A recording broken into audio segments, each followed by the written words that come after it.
Hi, I'm Shauna, and I'm back to continue reading the Betty Dog series. On book 2, it's Betty Dog and Gracie Find Their Power. And I'm going to start in this video with just chapter 1. So chapter 1 is called, oh wait, let me show you who else is here with me. She's laying down on the bed. I have Jaya taking a little nap. We'll see if she stays. Alright, so chapter 1 is called Taco Taker. Okay, dinner's ready. Come and get it. Chase dropped 2 paper bags onto the kitchen counter as the magical smell of tacos drifted through the air. Did they have onion rings? Asked Becca, as she stood on her tiptoes to give Chase a kiss on the cheek. Yes, they did. I got a small onion rings for you and a large fries for me. Plus 2 soft tacos with everything on them. Did you feed Betty Dog yet? He asked. Oh, sure, said Becca. It wouldn't be fair to make her watch us eat when she has an empty stomach. We know how she loves tacos, but they're really not good for her. Maybe I'll give her a piece of the wrap later, said Chase. Okay, but you know she'll look for another one tomorrow then, answered Becca. We've trained her pretty well, and she doesn't really expect to eat our food. Plus, I like to eat in peace without those big dog eyes staring at me. Which one, the blue eye or the brown one? Chase winked as he stuffed straws into the sodas. Both, she laughed. I smell tacos, Betty Dog thought as she raced into the kitchen. And here she comes across the finish line, Chase announced in a fake TV sportscaster voice as Betty Dog slid across the floor and came to a stop in front of the kitchen table. Becca sat down and arranged the onion rings and fries on a paper plate and started to unwrap the tacos. Aw, look how politely she's sitting there waiting for us to share with her, said Chase as he picked up his taco and took a bite. Right, said Becca with a wink as she sipped her iced tea. For a dog who can't hear, it still amazes me how she knows everything we are saying, thinking, and doing. Yeah, I know what you mean, said Chase. Wait. He put his taco down and turned his head toward the kitchen door. Did you hear that? Hear what? Asked Becca. There was a bang that sounded like it came from out back. Listen. There it is again, Chase replied. I heard it now, she said as she stood up and walked to the door. Oh, it's just a car door. Looks like Mike, your assistant coach. I didn't know he was coming over. Oh, right, I forgot he was dropping off some new soccer shirts we got for the players, said Chase. He opened the back door and they went onto the patio and down the driveway to help Mike with boxes he was taking out of the back of his van.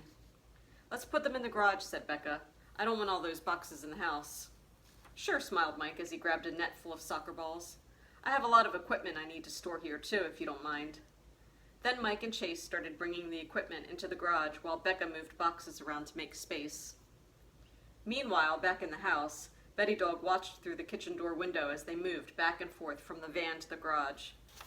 Then she turned and lifted her nose high into the air, as if she were looking at a bird flying in the sky. But there was no bird in the kitchen. Instead, it was a scent. She followed the magical scent of tacos, which drifted through the air as if it had wings and was floating through the room. She followed the scent from the back door, past the island where the crumpled bags had been left, and over to the table where the barely eaten tacos were still laying. Then her nose dropped toward the floor where she began to track another, even stronger scent.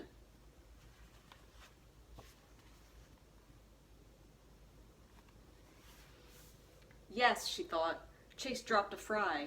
I love this guy's chair, Betty Dog thought as she gently chewed on the crinkled French fry. He has no idea how much he drops. Then she nibbled a Cheerio left from breakfast time. She stood up again, shook all over, and let her chin rest lightly on the edge of the table. Betty Dog was a full-grown Dalmatian, who was tall, lean, and truly beautiful. Some Dalmatians are cute with their white coats and black spots, and others look like cartoon dogs with splashes of black, as if they had been drawn on with magic markers. But Betty Dog, also known as BD, had a snowy white coat with a light sprinkling of jet black spots, as if a painter had put each one in the perfect place. She also had one blue eye and one brown one, and each twinkled with a gentle joy, usually. Right now, however, they looked like 2 laser beams as they locked onto the tacos that Chase and Becca had left behind. Oh no, Beatty groaned. No, I can't do it. I can't touch their food. She stared as the sauce dripped from Chase's taco to the edge of the plate and onto the table, along with a smear of ketchup that was just inches from her face. Gosh, he's messy, she thought. Maybe I could just clean the edge of the plate for him. Very carefully, she licked the table and moved toward the plate where her nose touched the taco. She paused, she sniffed, and took the tiniest nibble off the edge. She thought. Oh, look, I think it looks a little crooked where I just tasted it. Maybe I should take a little more from the other side to even it out. BD was not a talking dog. She was a thinking one. She could think, problem solve, and do amazing things with her mind. But in this moment, even she knew she was telling herself a story of how she was doing a good thing in helping Chase by eating his dinner. Uh-oh, this is looking kind of bad, she thought, as she stared at the gnawed-off taco rat. It's funny sometimes how a bad moment seems like it can be fixed, not with good, but maybe a little more bad. So BD chewed off another piece of the taco, and as she paused to look at it again, her eyes suddenly darted toward the driveway. BD was a deaf dog. She couldn't hear Chase and Becca coming back to the house, but she could feel them. You need to leave? See you later, Jaya. That was another one of her gifts. She had important feelings and an amazing sense of right and wrong. Unfortunately, alone with the tacos, her feelings had been all mixed up, and now as Chase and Becca neared the door, she knew immediately she had done wrong. The back door opened and they came in laughing. I really like Mike's new van, said Becca. Do you think we should get rid of the truck and look at new vans? I don't know, answered Chase. I like his van too, but my truck is good to have when it snows. I can get almost anywhere when the roads are bad. He washed his hands at the sink and Becca handed him a paper towel to dry off. Then they sat down at the table. She picked up her tea and said, Blue. Blue what? Chase asked as he started to pick up his taco. I think blue would be a pretty color for a new van, she told him. What? She asked him. What's wrong? She could see him holding his taco and staring at it. Did you eat my taco? Chase asked. Excuse me, she answered. No, I have my own taco. What's wrong? BD, he yelled. Chase was normally a quiet man. He was a computer guy, and the only time he ever yelled was when one of his programs wouldn't work right, or if someone had messed with his computer. But now someone had messed with his dinner, and he knew exactly who it was. BD's ears fell back, and she began to slink away. She could feel him vibrating with anger. What did you do? He roared at her. Look, she ate my dinner, he told Becca as he pointed to the half-eaten taco in his hand. Oh no, she said. I'm sorry. I didn't think she'd touch our stuff. We should have put it up out of the way before we ran out. The temptation was too much for her, I guess. Normally, she'd never touch our food. It's those darn tacos. She's got a thing for tacos. Remember back at the picnic last summer? She ate so much she got sick afterwards. BD, come here, he yelled as he pointed to her and then to the floor in front of his feet. BD crawled over to Chase's chair and promptly rolled onto her back with her belly up and 4 spotted legs pulled inward. What did you do? Chase's voice was quieter now, as he was trying to understand the dog that he normally trusted. How can the same dog be so good and so bad? He asked Becca. I don't know, honey, said Becca. That's like all of us, really. Sometimes we make bad choices when we absolutely know better. Look, she feels guilty. You can tell. She won't even look at you, and she looks so sad. BD rolled back onto her feet, and her head hung low.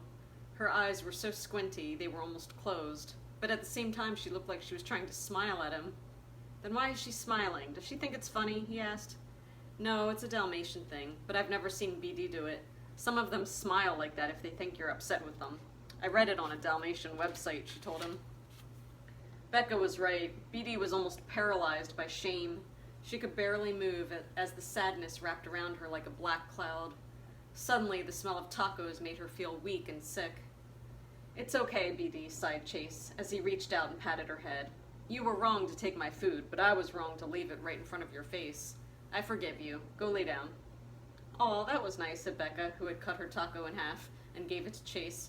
Here, take mine. I'm not that hungry. Those onion rings are very filling. Are you sure? Asked Chase, who had already taken a huge bite from the wrap she handed him. You know what? I changed my mind. Give it back, she teased. Then they started laughing and talking about the day. The taco taker knew she was forgiven. She felt their happy feeling again and was filled with relief. I am one lucky dog, she thought, as she flopped into her dog bed in the corner of the living room. I'm so happy that everything's okay again. But why did I do that? Why did I eat Chase's taco? Some dogs steal food, but I don't. Maybe I did when I was a puppy and didn't know better, but I'm grown now and I do know better. Or at least I thought I did. I remember that the taco smelled so good that I just really wanted it. But wanting something is never a reason for taking something that isn't yours, even wonderful tacos. I think I've learned something about myself today. I always thought I knew right from wrong, good from bad, but stealing Chase's taco was bad, and I can't even say that I didn't think, because I did think. But I think I lied to myself and told myself it was okay. Wow, if there is ever a time when I'm tempted again by anything, I will stop and try to think about it with honesty. But the scariest thing about all of this, Chase was so mad at me that I was afraid that he didn't love me anymore. But he does. His love didn't go away because he was angry. He still loves me, and he forgave me, and Becca still loves me. I'm so lucky to be part of this loving family. Then Betty Dog closed her eyes and fell into a deep sleep. In her bed. Alright, I'll come back and read the next chapter in the next video.